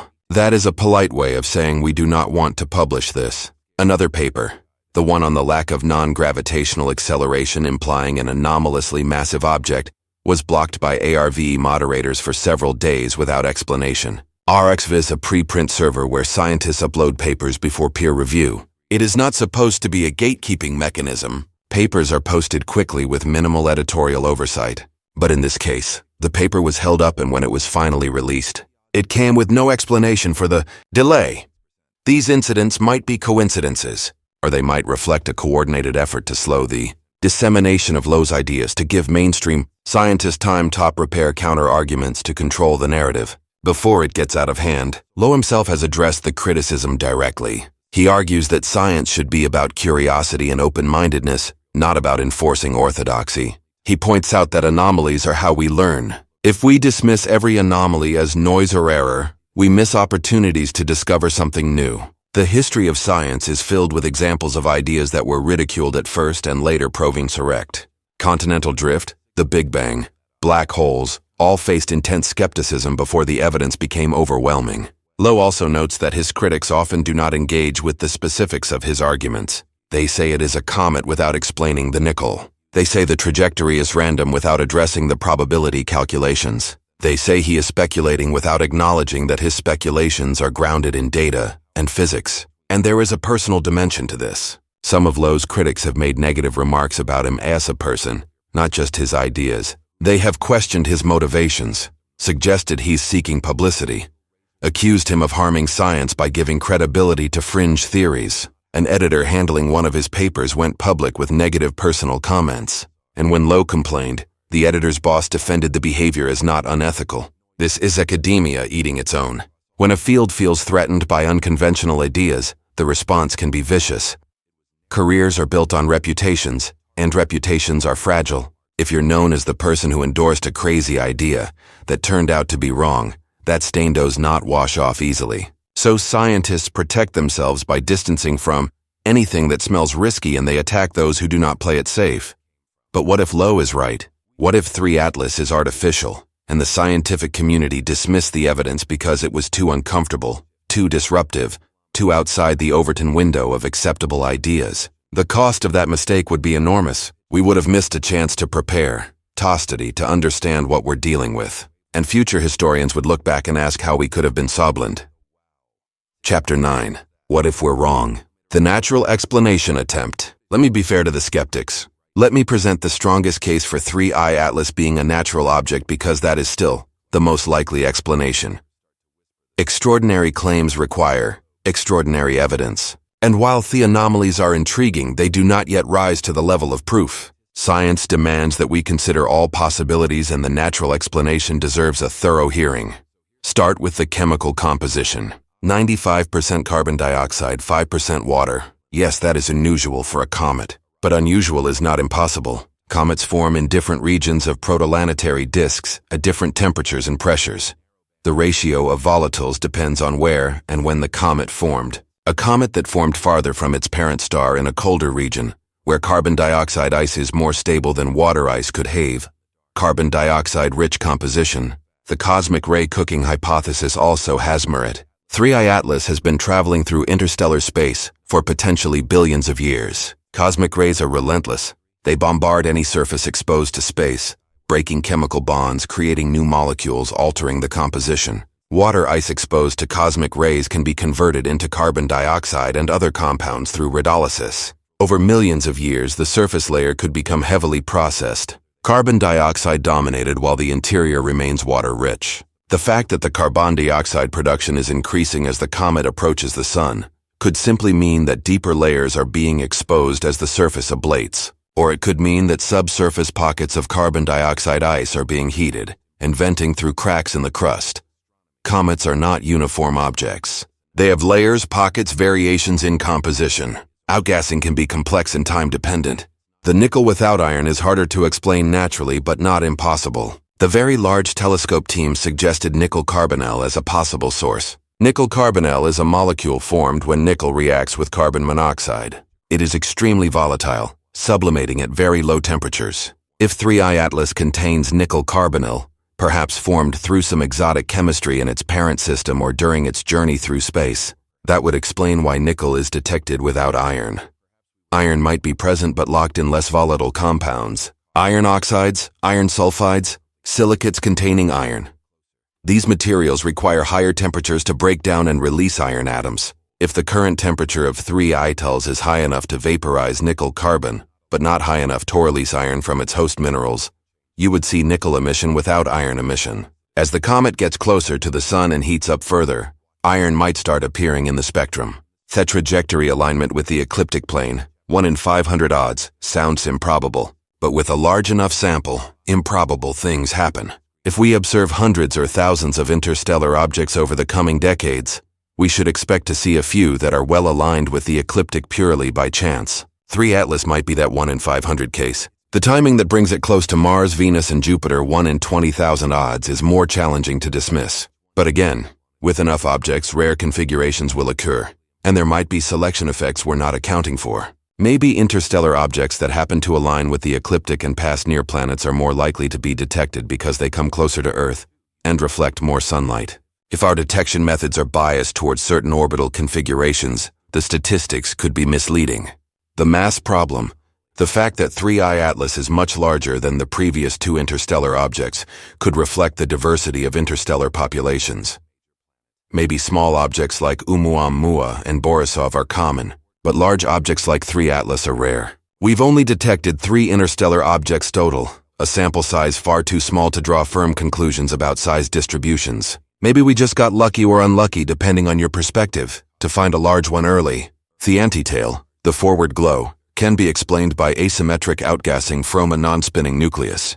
If the nucleus is tidally locked or slowly rotating, and if most of the outgassing happens on the sunward side, you get a plume expanding forward. That plume scatters sunlight, creating the observed brightness distribution. The lack of a prominent tail might mean the dust production is lower than expected, or the dust grains are larger and less affected by radiation pressure, so they do not form a long trailing tail. Every anomaly has a potential natural explanation. The explanations might require invoking rare conditions, exotic chemistry, or statistical flukes, but they are not impossible. And when faced with 2 hypotheses, one requiring known physics and chemistry under unusual circumstances, and one requiring alien technology, Occam's razor tells us to prefer the simpler explanation. The simpler explanation is that 3IATLAS is a comet. An unusual comet, yes, an ancient comet from a different part of the galaxy with a composition and behavior we have not seen before, but still a comet. A natural object shaped by billions of years of cosmic evolution, not an artificial construct. This is the position most astronomers take, and it's a reasonable position. IT acknowledges the anomalies while maintaining that extraordinary claims need extraordinary proof, and the proof so far is not there. We have circumstantial evidence, suggestive patterns, intriguing coincidences, but we do not have a smoking gun. We do not have definitive signs of artificial structure, propulsion, or communication. The observations scheduled for late October and November will provide more data.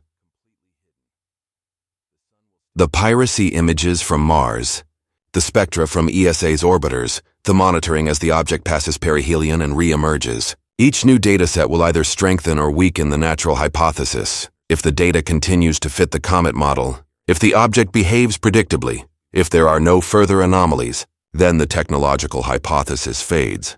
But if the data shows something unexpected, if new anomalies emerge, if the object does something that comets do not do, then we have to reconsider. And that is all Avi is asking for. Not that we accept his hypothesis as proven, but that we keep an open mind and follow the evidence.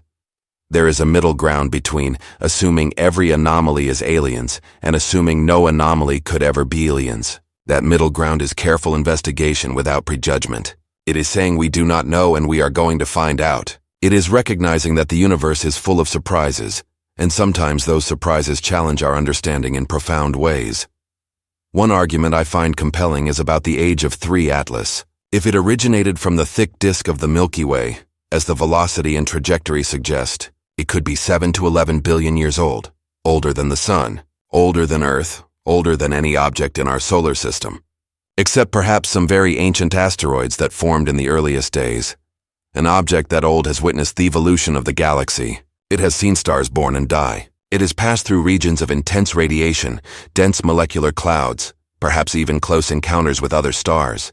Over that immense span of time, it has been shaped by processes we can barely imagine. Its surface has been bombarded, eroded, altered. Its interior might have undergone phase transitions, chemical reactions, restructuring. When you are dealing with something that ancient, you cannot assume it will behave like the comets in our solar system, which are mere infants by comparison at 4.5 billion years old. The chemistry could be different. The structure could be different.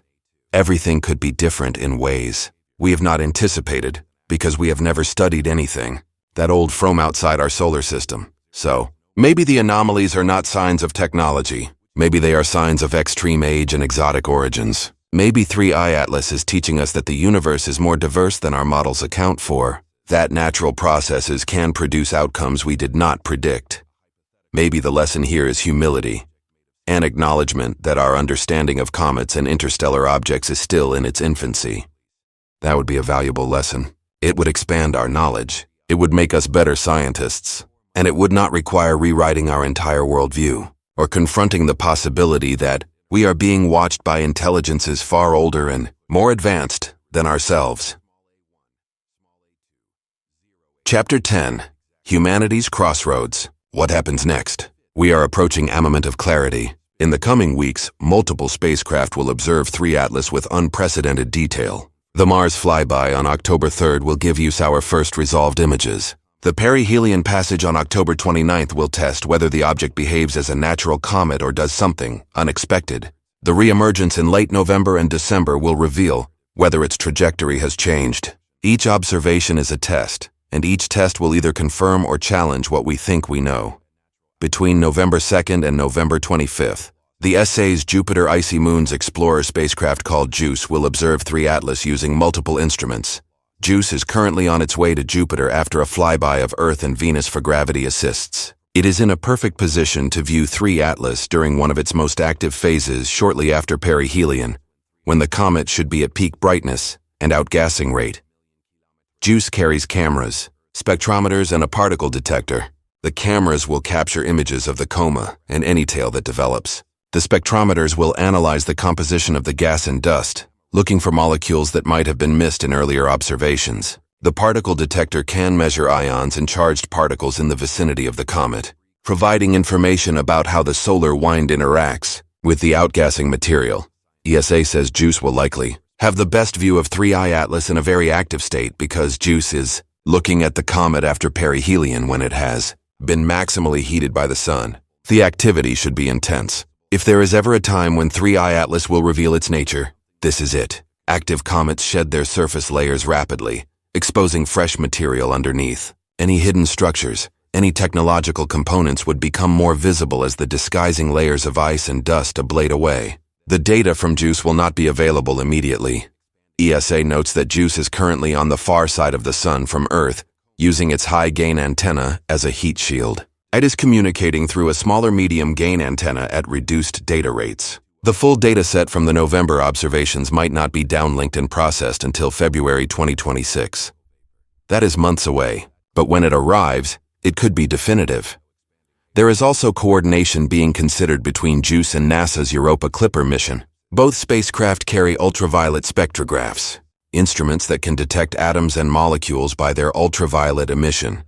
If both spacecraft observe 3IATLAS simultaneously from different positions, they can triangulate the distribution of gases in the coma, building a three-dimensional map of the outgassing. That level of detail has never been achieved for an interstellar object. Now let me address the question everyone is thinking. Should we attempt to communicate with 3IATLAS? Should we send a signal? A message trying to make contact if it is indeed artificial? Avi Loeb has written about this dilemma. He points out that there are two main risks to sending a message. First, we do not know the capabilities or intentions of whatever might be listening. If 3IATLAS is a probe from an advanced civilization, that civilization might perceive an unsolicited message as a threat. In the dark forest framework, revealing yourself is dangerous. Broadcasting a signal saying, "Here we're intelligent. We exist," might be interpreted as a challenge or a declaration of hostility. The response could be violent. Second, even if the intentions are not hostile, communication might be misinterpreted. Our message might convey something we did not intend. Language, even mathematical or pictorial language, is rooted in context and assumptions. An alien intelligence with completely different evolutionary history, different sensory modalities, different cognitive structures might misunderstand what we're trying to say. A friendly greeting might be read as an insult. An offer of cooperation might be seen as submission. On the other hand, if 3IATLAS is a probe specifically sent to detect intelligent life, it might be waiting for us to respond. The wow signal, if it really came from 3IATLAS, could have been an invitation, a test to see if Anyuan is listening. By not responding, we might be missing an opportunity for contact, for learning, for accessing knowledge far beyond our current understanding. Loeb suggests that before we send any message, we should observe, treat it like a blind date. Watch the other party, try to understand their behavior, their characteristics, their intentions before starting a conversation. If 3IATLAS maneuvers in ways that suggest intelligence, if it shows signs of being responsive to observation, if it does anything that indicates awareness of us, then we can consider communication. But rushing to send a message without understanding what we're dealing with is reckless. The Arecibo message, sent in 1974 toward the globular cluster Messier 13, was a low-risk communication. The cluster is 22,000 light-years away. Even if someone receives the message and responds, the round-trip time is 44,000 years. We are in no danger from a civilization that far away, at least not on human timescales. But 3IATLAS is here. It is in our solar system. If it can receive and respond, the response could come within months. That changes the risk calculation entirely. We have to think carefully about what we do and what the consequences might be. There is another scenario to consider. What if we are not the first? What if 3IATLAS has been communicating with something else in the solar system? What if there are other probes, older arrivals that we have not detected, and they are coordinating? The wow signal might have been directed not at Earth, but at another receiver elsewhere in the solar system. We might have intercepted a transmission never meant for us, like overhearing a conversation in a language we barely understand. If that is true, then the question is not whether to communicate, but whether to reveal that we intercepted the message. And maybe the smart play is to stay quiet, to listen, to learn what we can without announcing our presence. The Galileo project will be monitoring the skies after October 29th. Loeb stated that the project will check for increased activity of unidentified anomalous phenomena following the perihelion passage. If 3IATLAS is a mothership releasing probes, those probes might become visible as they enter Earth's atmosphere or maneuver in near-Earth space. The Galileo observatories are specifically designed to detect and track such objects. Detection alone would be historic. Confirming the existence of alien technology in our solar system would be the most important discovery in human history. It would answer the question of whether we're alone. It would prove that intelligent life exists elsewhere, that it is capable of interstellar travel, that it's interested in our solar system for reasons we can only guess at. But detection is just the beginning. After detection comes the question of response. Do we try to intercept? Do we tempt communication? Do we prepare defenses? Do we alert the public or keep it classified? These are decisions that no one person or even one government can make. They require international coordination, input from scientists, ethicists, military strategists, philosophers, representatives of all humanity. The problem is that we do not have such a framework in place. There is no international body with the authority to decide how humanity responds to alien contact. The United Nations has a committee on the peaceful uses of outer space, but it is focused on treaties about satellites and space stations, not protocols for encountering extraterrestrial intelligence. SETI, the Search for Extraterrestrial Intelligence, has proposed guidelines for what to do if we detect a signal from space. But those guidelines assume detection via radio telescope, not a physical object in our solar system. We are unprepared, and that unpreparedness means that if something happens, their response will be chaotic, fragmented, reactive, rather than planned. Different countries will pursue different strategies. Some will want to communicate, some will want to hide, some will want to attack. The result could be confusion, missed opportunities, or escalation of tensions that we cannot afford. Loeb argues that we need an organization, an international body tasked with monitoring interstellar objects and developing response protocols. The organization would assess each object on the Loeb scale, determining the level of concern and the appropriate response. Objects ranked low on the scale, clearly natural, require no special action beyond scientific observation. Objects ranked high, confirmed technological with potential threat, require coordinated response, including possible interception, communication, or defensive measures. The Ver-Rubin Observatory, scheduled to begin full operation soon, will discover interstellar objects at an unprecedented rate. Currently, we find maybe one every few years. With Rubin, we will find dozens per year, possibly hundreds. Each one will need to be assessed. Each one could be the visitor that changes everything. Having a framework in place before the next discovery is critical.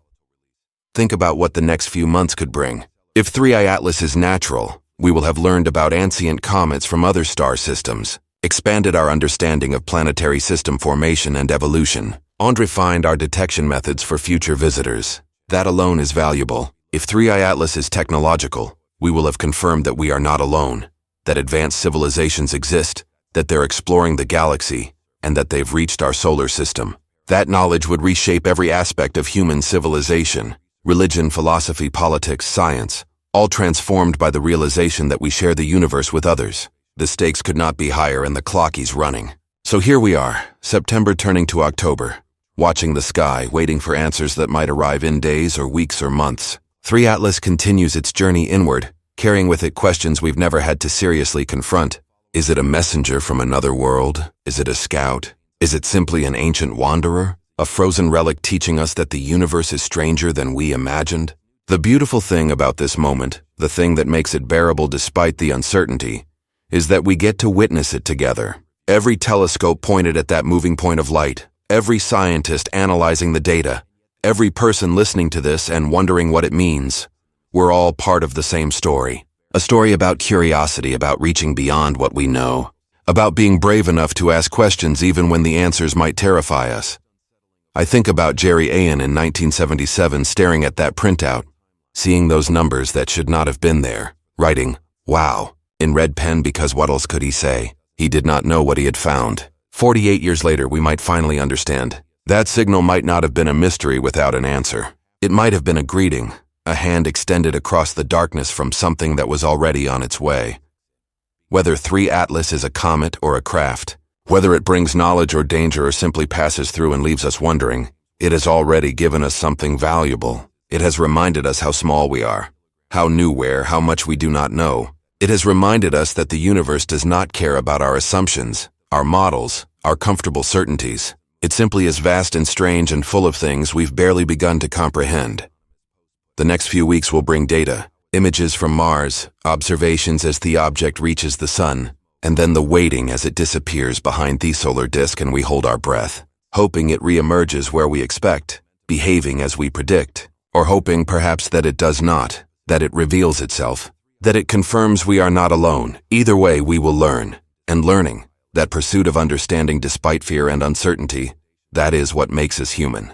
That is what drives us to build telescopes, to send spacecraft across the solar system, to stay up late analyzing data, to ask the questions that have no easy answers. Thank you for spending these hours with me, diving into this mystery, sitting with the discomfort of not knowing. If you found value in this exploration, if it made you think or wonder or see the night sky differently, I would be grateful if you would like this video and subscribe. It helps more people find these stories. And right now, this story matters. This story might be the most important one any of us ever hear. Before I let you go, the standard reminder.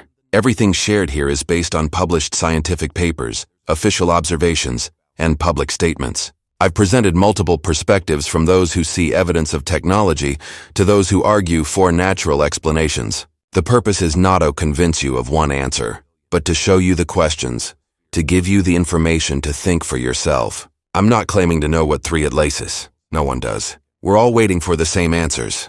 The universe is full of mysteries. Some of them are beautiful. Some are terrifying. Some, like 3IATLAS, might be both. As October unfolds and the data arrives as we watch and wait and wonder, remember that we are witnessing something rare. A moment when the veil might lift. A moment when everything could change. Keep looking up. Stay curious. And wherever you are, whatever time it is as you listen to this, know that somewhere above you, moving through the darkness at 60 kilometers, an object from another star is approaching its rendezvous with our sun. What happens next we will discover together. Good night.